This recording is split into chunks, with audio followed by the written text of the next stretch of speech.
E se o André Matos tivesse decidido ficar no Viper? Quando esse canal aqui chegar em 1000 inscritos, eu faço um vídeo com essa linha do tempo alternativa.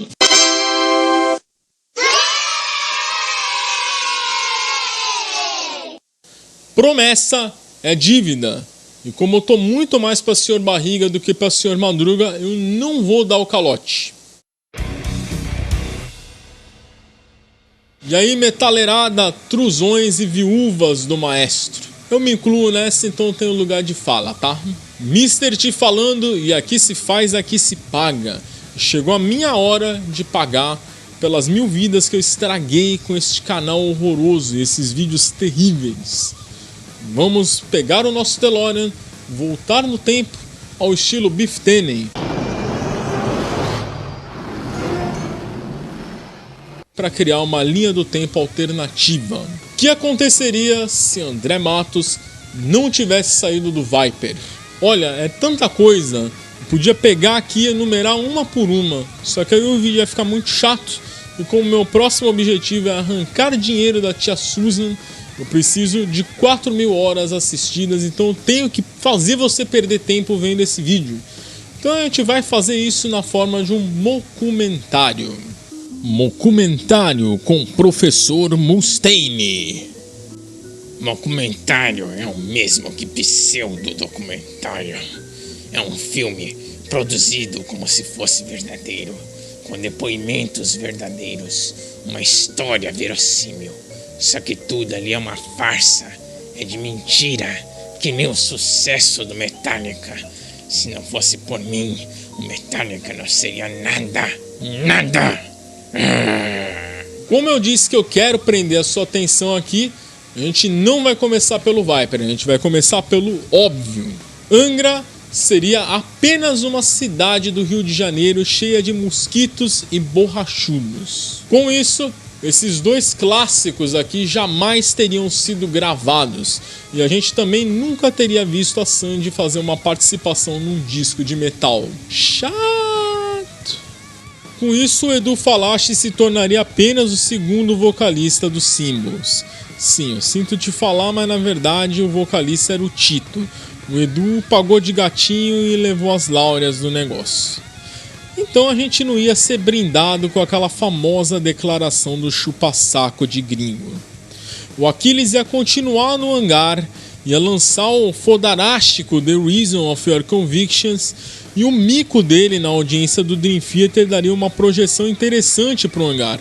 Não a ponto de se tornar uma banda gigante, mas de construir um mercado sólido na Europa. Enquanto ao Andreoli, tanto faz. Ele é baixista, cara, ninguém liga pro baixo, meu. What? Not epic. A gente sabe que o Angra surgiu da reunião do André Matos e do Rafael Bittencourt na Faculdade Santa Marcelina de Música. Mas a pergunta que sempre vem é: e o Kiko? Sem o aporte do Angra, aquela videoaula famosa da guitarrinha de machão não ia chamar a atenção do Vandertafo e num primeiro momento ele não ia ser professor do IGT. Ou se fosse, ele não ia estar na mesma pompa que um Edu Ardanui ou que um próprio Mozart Mello, de quem ele foi aluno. Mas o destino de Kiko seria o de um músico profissional, de um world class musician, já que com 17 aninhos ele já era sideman dos Menudos e dava aulas particulares. Só que para ele chegar aonde chegou, ele teria que subir a escadaria do Monte Serra e não o elevador lá do Epcot Center. O Kiko ia virar o chamado músico da Zoom. Os chamados trabalhadores da música. Aqueles caras que tocam pra caralho e aparecem em CD promocional de pedaleira velha da Zoom. Tipo Sidney Carvalho, Joey Mogarbi, Sérgio Buzz, Franco Solari. Que são caras que tocam pra caralho, que são virtuosos, só que não são superstars famosões. Vale lembrar que muito do que ele aprendeu de music business foi por conta da carreira dele no Angra e das networks que ele foi montando com ela. A ausência do Angra na linha do tempo ia mudar bastante os rumos da carreira do Kiko Loureiro. Outro cara que apareceu nessa formação inicial do Angra foi o Ricardo Confessório, nosso famoso macho alfa do metal. Ele entrou depois que o Arnaldo Antunes resolveu deixar a bateria e voltar para os Titãs. Isso daí acabou acarretando na gravação do Angels Cry pelo Alex Roseworth, e o Confessório só apareceu para tirar foto de promoção no disco em cima de um banquinho porque ele é um anão de jardim. Sem o Angra, o nosso macho alfa do metal continuaria no Corsos, seria um grande nome da batera do thrash e provavelmente ia estar dando chilique numa live porque chamaram ele de beta na frente da namorada. Você tá na minha live, com a minha mina, eu ensinando sedução, velho. E você me chama de beta spirit. Agora sim a gente pode ir para o Viper. Na linha do tempo original, o motivo do André Matos ter saído do Viper é que a agenda da banda estava conflituosa com os compromissos acadêmicos que ele tinha, já que o sonho dele era ser maestro e ele estava estudando para isso. Vamos supor que por algum motivo o André conseguiu persuadir os caras do Viper a esperarem até o final de 1991, que era quando ele apresentou o TCC dele de música e colou o grau como bacharel em regência. Com isso, Rafael Bittencourt seria colocado para escanteio e o Viper retomaria sua carreira em 1992. E como Angels Cry é uma espécie de sucessor natural do Theater of Fate, esse suposto disco do Viper, que eu chamaria aqui de Angels Evolution, teria muitas músicas que fariam parte do debut do Angra, entre elas Carry On, evidentemente, Streets of Tomorrow, Lasting Child e uma versão da Angels Cry sem aquele monte de violões lá, que aquilo ali é coisa do Rafael. E obviamente as músicas todas sem aquele monte de firula de virtuose e punhetas guitarrísticas. Também estariam no disco algumas composições do Pete com uma cara mais power metal, como Evolution, Spreading Soul, que o André Matos chegou a gravar e que foi lançada póstumamente, Rebel Maniac e Dead Light, entre outras que teriam um rumo diferente das que foram gravadas no Evolution. E considerando que o contatinho com o Antônio e a Isolda Pirani eram do André Matos, o modelo de negócio que foi aplicado ao Angra seria aplicado ao Viper, com a diferença de que o Viper já tinha um background aqui no Brasil, enquanto o Angra era uma banda totalmente desconhecida e começando do zero, que foi lançada lá fora para depois ser trazida de volta. O Viper iria para o Japão impulsionado pelos lançamentos pregressos, com um nome já. Inclusive a linha do tempo original tem uma turnê do Viper pelo Japão que rendeu o disco ao vivo Maniacs in Japan, só que com um aporte financeiro do cacete. O que foi feito com o Angra no Japão seria feito ao cubo com o Viper. Então eu cravo aqui que graças a isso o Viper estaria tão grande quanto é o Sepultura. Porra! Isso ia acabar forçando uma cena underground de power metal a aparecer mais cedo aqui no Brasil. Apareceram várias bandas de power metal no final da década de 90, impulsionadas principalmente pelo sucesso do Angra. Então a gente anteciparia e potencializaria isso. Mas isso significa que Viper e André Matos são o casamento perfeito e indissolúvel? Sinto te dizer, mas não. O racha começaria na produção de Holy Land, que seria encarada pelos outros membros como uma ideia maluca do André que ele encheu tanto o saco que todo mundo acabou abraçando. A gente ia ter uma versão bem mais fácil das músicas do Holy Land, excetuando a Lullaby for Capiroto, que não teve nenhuma participação do Dedé Matinho na composição dela, mas seria incluída a épica Fairy Tail, que estaria nesse disco se o chato do Kiko não limasse isso na seleção da pré-produção. A nota triste é que ela não ia ser mais trilha sonora de O Beijo do Vampiro, mas que seria aproveitada em algum outro folhetim da Rede Globo, já que o Viper seria uma verdadeira sensação àquela altura do campeonato e era bem comum ver eles na TV do Roberto Marinho dando entrevistas ou dando uma palhinha. Cara, mas estava indo tudo legal, por que se separar, velho? Ocorre que a cabeça dos caras do Viper já estava a léguas de distância da cabeça do André Matos. Veja só, na linha original do tempo, o Viper gravou um disco de punk hardcore, que é o Coma Rage, e um ano depois um disco totalmente Legião Urbana, rock nacional, que foi o Tem Pra Todo Mundo. Num contexto desse é meio difícil de você imaginar os caras do Viper tocando um riff da Nothing to Say. Só que isso ia rolar e o lado bom é que ia sair bem mais pesadão, já que na mix o produtor fez questão de levar as guitarras para fazer uma jam com Cliff Burton. Há quem diga que isso foi obra do André Matos. Será que ele ia fazer uma sabotagem dessa com o trampo dele? Não sei. Essa ruptura do Viper, ao contrário do que foi com o Angra, não ia ser um programa Casos de Família da Márcia Goldsmith. Aliás, eu acho que isso sequer seria anunciado, seria um fim tácito. Eles iam começar a desacelerar, terminar a turnê, aí o Felipe Machado ia começar a escrever uma coluna para Rock Brigade, depois outra para Road Crew. Os blogs estavam começando a virar uma modinha na época do começo da internet, ele ia começar a escrever num blog próprio, ia criar um público ali ao redor dele. E lembrando que, como eles eram famosos como Sepultura, eles tinham muito mais dinheiro do que tem hoje. Então não seria nenhum exagero uma mídia especializada de propriedade do Felipe Machado. Enquanto isso, o Ives, o Pete e o Renato Gracia lançariam um projeto paralelo de rock nacional, totalmente dissociado do Viper, mas com as músicas do Tem Pra Todo Mundo. E aí faria sim sucesso. Não aconteceria o que houve lá da gravadora ter quebrado, de ter tido uma rejeição dos fãs.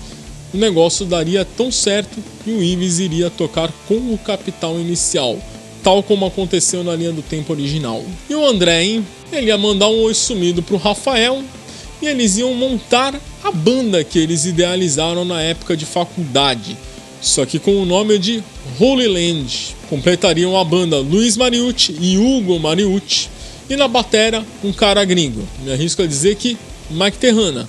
Afinal de contas, esse daí rodou na mão de todo mundo, é a GP do metal. O Holy Land estrearia com o disco Fireworks e depois lançaria Ritual e Reason, o último disco do Angra com o André Matos e os dois primeiros do Xamã, também com o André Matos. Considerando que Fireworks e Ritual tiveram uma boa aceitação dentro do público metal, e a gente estaria falando do André Matos como uma persona muito mais famosa do que ele foi graças à projeção que o Viper teve no começo da década de 90, a carreira do Holy Land estaria deslanchando de uma forma legal. E o Viper, parando em 98, tentaria fazer uma volta em 2004, só que sem o André. No lugar dele, chamariam Michael Kiske. Imagine você, meu querido, Michael Kiske cantando Carry On. Mítica!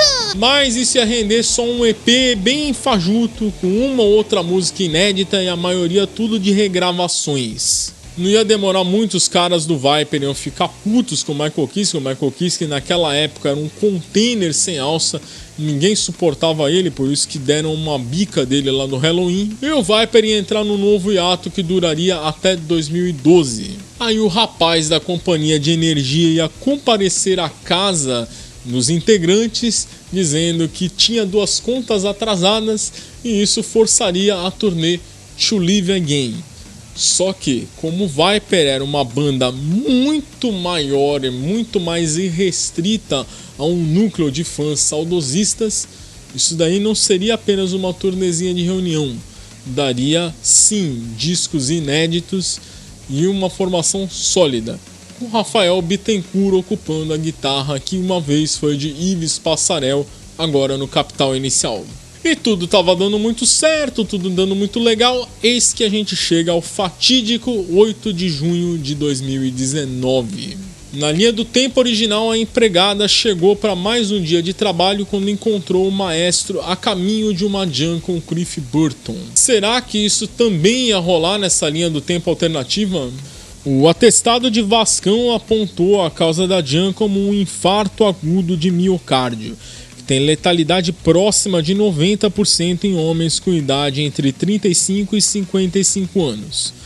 Naquele dia o André estava com 47. Apesar dele estar acima do peso, né, e olha quem fala aqui, né, como se eu fosse um exemplo de shape, né, mas tudo bem, ele tinha uma vida regrada, ele era bem miqueinha mesmo, nem beber ele bebia, saúde estava ok. A única coisa é que ele trocava a noite pelo dia. Ele chegou a ser reanimado pelo irmão, foi para o hospital com vida, mas chegando lá não deu, né? O Cliff já estava com o ampli ligado e aí ficava meio chato deixar o cara no vácuo, né? Quem sabe se ele tivesse sido socorrido no momento que ele começou a passar mal, ele não pudesse ser salvo. Será que teria alguma chance dele estar aqui ainda? Sim, o André Matos não iria fazer jam nenhuma. E o motivo disso é que ele estaria numa turnê com o Viper. Na madrugada de 8 de junho de 2019, nessa linha do tempo alternativa, André Matos e Pete Passarel dividiriam um quarto de hotel durante uma turnê que estariam fazendo pelo Brasil. Ao ver o amigo começando a passar muito mal, o Pete se assustou e chamou o Hold, o Val, aquele batera que o produtor do Theater of Fate praticamente expulsou da banda, saca? O Val ia fazer um procedimento para reanimar o André, enquanto eles chamavam o SAMU ia chegar e entubar o André, levar ele pro hospital. O André ia ficar mal pra caralho, ia ficar na UTI, todo mundo com medo, porque ele ia estar entre a vida e a jam com o Cliff Burton. A volta dele ia ser repleta de sequelas. O médico ia dar declaração dizendo que acabou pra ele, é game over, não tem mais música, ia ser um vegetal pro resto da vida. Só que o cara é virginiano, velho. Virginiano é casca-grossa, os caras vão até a puta que pariu pra conseguir o que querem. Você não viu o Mustaine, pô? Você não viu, vê aí depois. E assim como o Mustaine, o virginiano André Matos deu a volta por cima. Voltou melhor do que antes e com um apego à vida que pouca gente já viu alguém ter. Um belo dia, ele e o Rafael Bittencourt estavam passando um final de semana naquela mansão que a família do Bittencourt tem lá em Campos do Jordão. E o Rafael pega o seu violão Giannini, senta na varanda daquele casarão e começa a tocar um dedilhado em Lá menor. Aquelas notas adentram os ouvidos de André Matos e ele pensa: caralho, Rafael, que música foda, quando que você escreveu isso? Rafael responde: ah, André, eu escrevi isso daqui em 2001, mas como você já estava com o ritual praticamente todo pronto, eu nem te mostrei. E André Matos retruca: cara, pensei numa letra muito foda pra colocar nessa música. Qual o nome dessa brincadeira? Rebirth. Sim, a mesma música do Angra, com a mesma melodia, mesmo nome, só que com uma letra totalmente diferente. A letra que fala da experiência de André Matos, um homem que renasceu através da paixão dele pela música e da amizade com os caras do Viper. Sim, o Viper salvou o André Matos.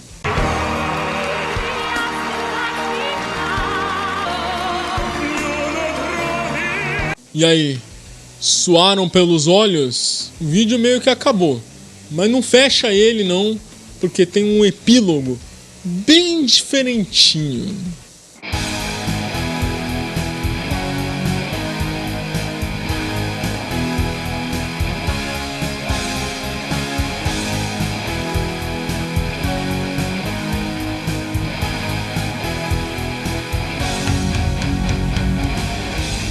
Ives Passarel encheu o cu de grana com o capital inicial, então eles puderam finalmente chutar o pau da barraca e tocar Slayer no Quem Sabe Faz ao Vivo do Faustão.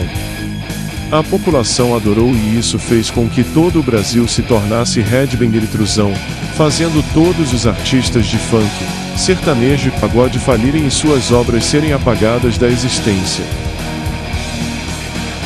Aquiles Priester finalmente entrou no Dream Theater.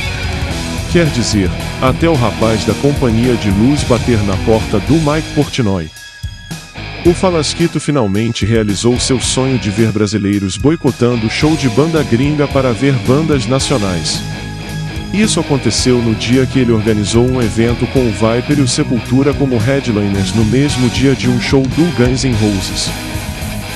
Depois do fracasso das 1505, Kiko Loureiro se torna youtuber fazendo palhaçadas ao estilo Stevie T, mas se vestindo igual ao Kiko do Chaves.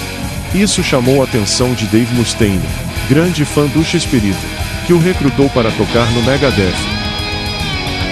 Cansado de ser chamado de Better Blue Pill, Ricardo Confessori fez uma cirurgia para aumento de estatura. Agora ele não precisa mais ser fotografado em cima de um banquinho. Mr. T chega a 100 milhões de inscritos, superando Nelipe Feto, e se tornando o maior canal ruim do YouTube. Até agora, todo mundo confunde o Felipe Andreoli com o cara do CQC e do Globo Esporte. As pessoas também continuam achando baixo um instrumento inútil.